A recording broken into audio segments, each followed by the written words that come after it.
You're listening to The World at 8 with Lynn Mozart. The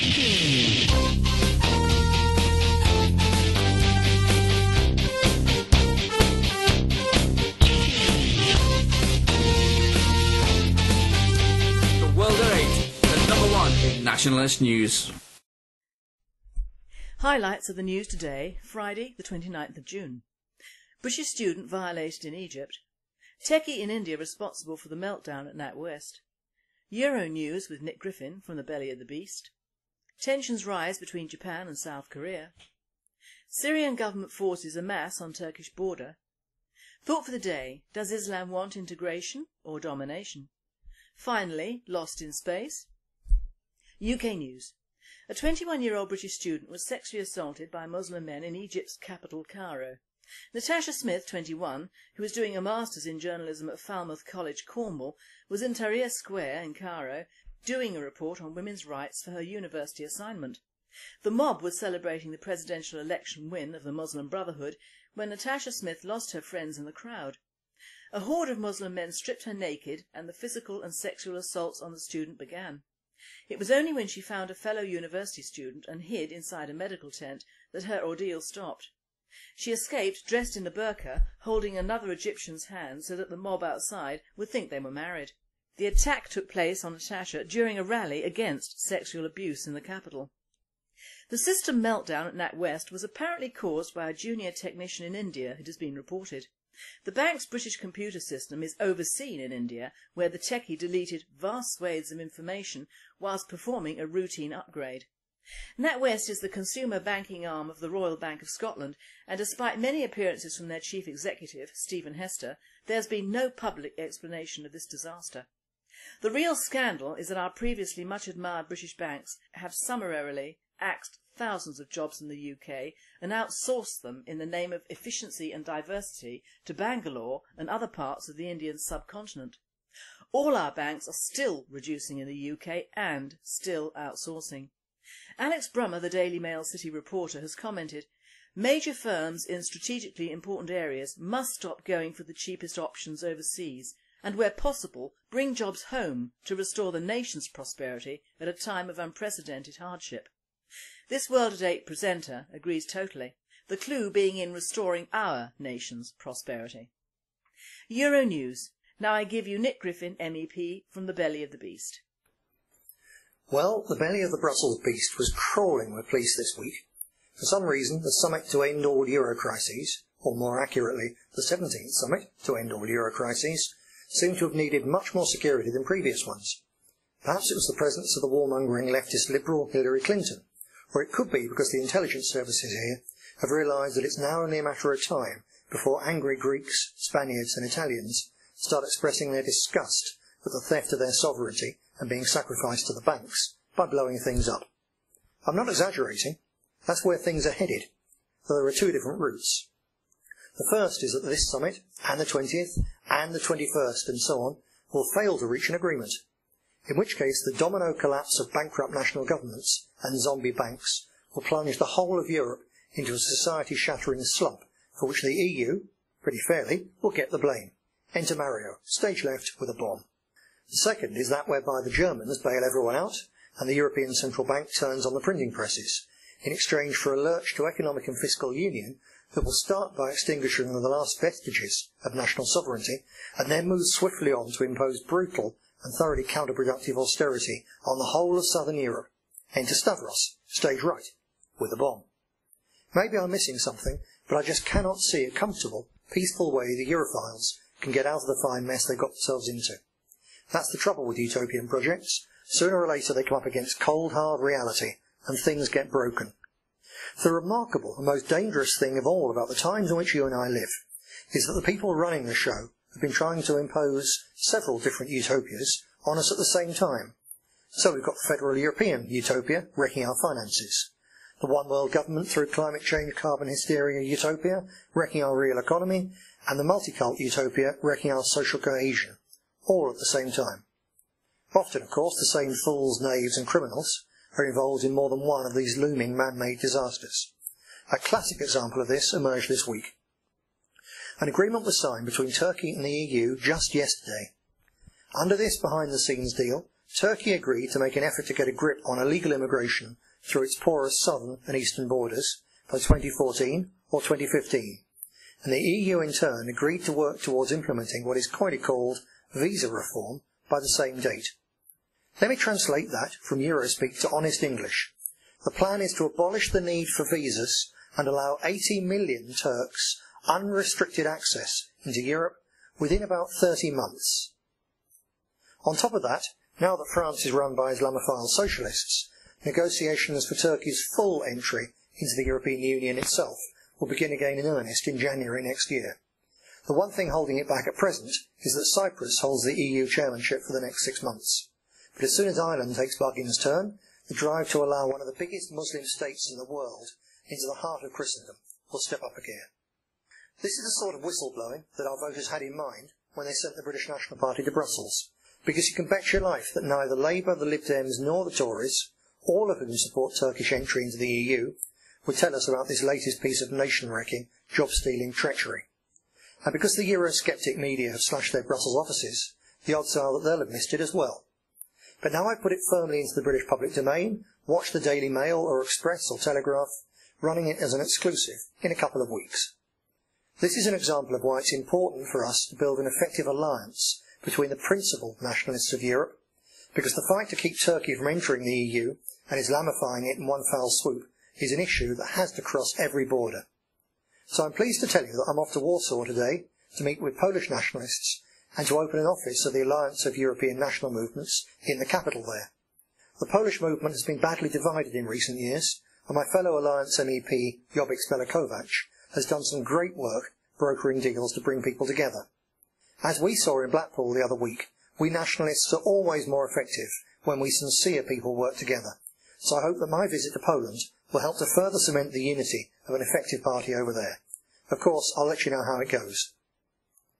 I'll close with one other bit of good news, still on the subject of nationalist unity, but this time very much on the home front. I'm delighted to be able to tell you that the Reverend Robert West will this Sunday be delivering his first Sunday sermon here on Radio Britain. Although it is of course independent and non-party political, the Christian Council of Britain was first set up with the support of the British National Party, so it's great to have the ever-popular Rev Rob back to give us his well-thought-out and expertly delivered words of truth and hope.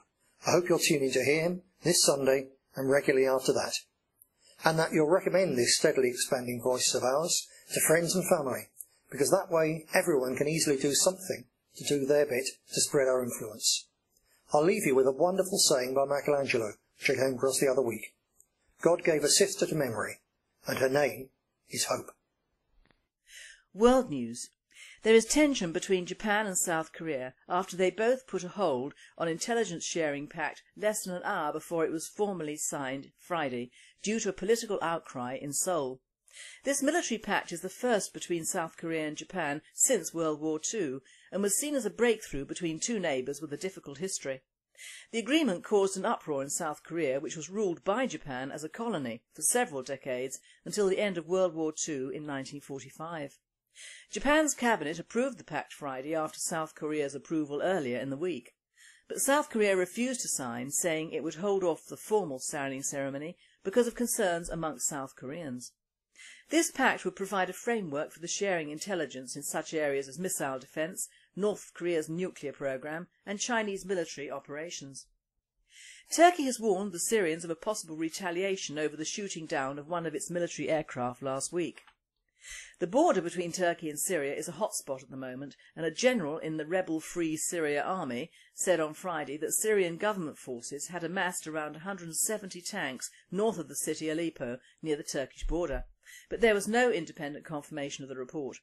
The Syrians claimed that the plane shot down was a spy plane. Activities along the border are being watched carefully by the Turkish armed forces. Thought for the day. Well, you will have listened with interest to Nick Griffin's input and the news about Turkey. Well, the thought of 80 million Turks circulating and breeding throughout Europe is not a pleasant thought, especially done so under the guise of stealth. But that is what we Europeans and especially we British are up against. A government that doesn't really care and some of our people that care too much to be kept quiet. It really doesn't fit with the now Western European image of acceptance and domination. Because dominated is what we will be on our little island, my friends. I am not a scaremonger, but the actual number of those of the Islamic faith in this country given out is not a true one. It cannot be, because they are arriving in their hundreds every day from lorries, boats, planes and cars. And I'm not including the ones who come through the airports with their passports and visas, being married off, joining a family member or working in a family business, supposedly. It also doesn't allow for those who are persecuted and seeking asylum, or in other words, an easier lifestyle. Now for integration, that great British word which has not yet reached the ears of the followers of the true faith. I have been sent pictures of a mosque in Sheffield and I am truly appalled.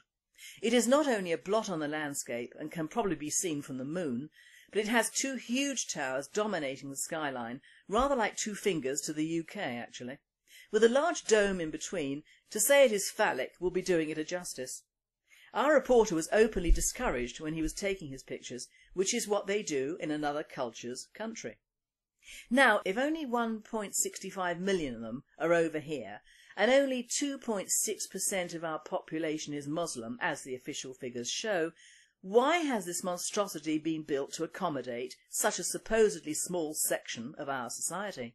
Answer: because these figures are wrong, and on top of that take their reproduction rate into account and the ongoing input of these parasites. With the advent of Turkey almost in the EU, you can easily double that number without even trying. I googled population numbers for Muslims in the UK and guess what I got? A huge website for the Muslim community in the UK run by the Cabinet Office for Civil Society and under the Institute of Fundraisers, starting with a picky of black hands behind bars and an invitation to the Egyptian ladies' dinner party. After what happened in Tahrir Square to one of our girls being groped and penetrated manually by a horde of Muslim natives, I think I'd rather give that one a miss.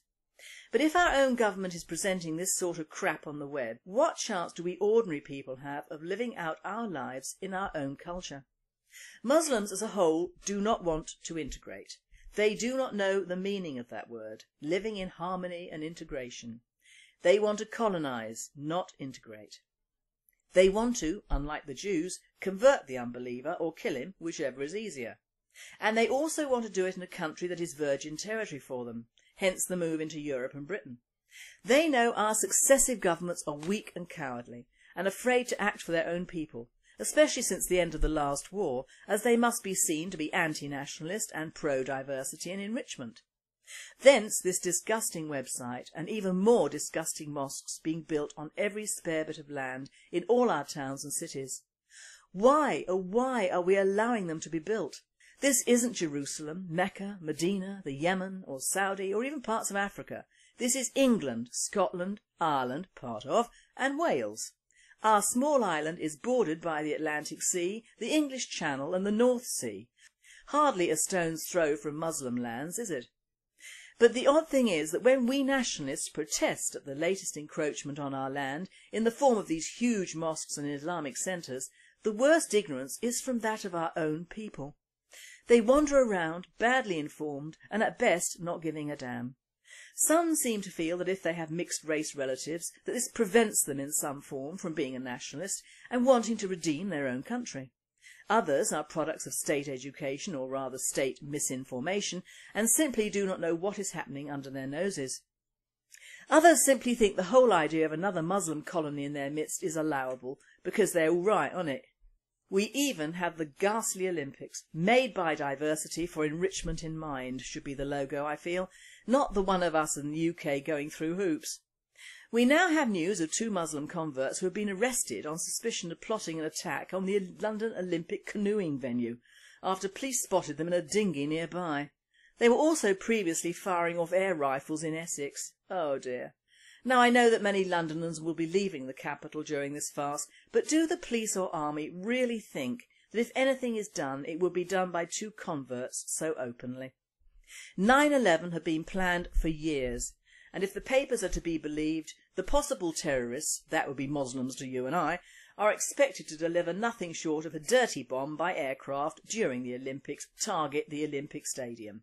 Well, correct me if I'm wrong, but I do not think even these monsters would be so stupid. It would turn the tide of indifference, even in the English, to that of moronic flower leaving and the odd desecration of a mosque. No, it is much easier and far less noticeable to colonise by stealth these days. They didn't want to colonise America, they wanted to humiliate it and destroy a world landmark. The Americans can bear arms and are more Christian in places than us, so far too dangerous for the average, cowardly terrorist. No, in England we are just a perfect storm waiting to happen. We have the combined forces of timing for attack, not the Olympics, the financial disasters, the EU, the Arab Spring and good old English laziness. Certain factions will rev themselves up for the footy, bless them, but tell them about what could happen to their children and this country and the rose tints make their appearance or the six-pack. I'm just hoping that we all wake up in time to stop all immigration from Muslim countries especially and start calling the shots as to whom and what we want or need in this country of ours before it is too late. And finally, asteroid enthusiasts will be happy with the news this week. A non-profit organisation has been set up in the United States to find them. In the next 5 years or so, a mission will be embarked upon to patrol deep space to find any deadly football-sized asteroids on the way to Earth. The Californian-based organisation is looking for asteroids and one hopes they do not find any, or aliens, because we have enough of those already. You have been listening to The World at 8. As you know, we have the Reverend West joining us on Sundays now, and his sermons are fascinating. Don't forget to listen. I am Lynn Mozart, and we at Radio Britain wish all of you a very safe and happy weekend.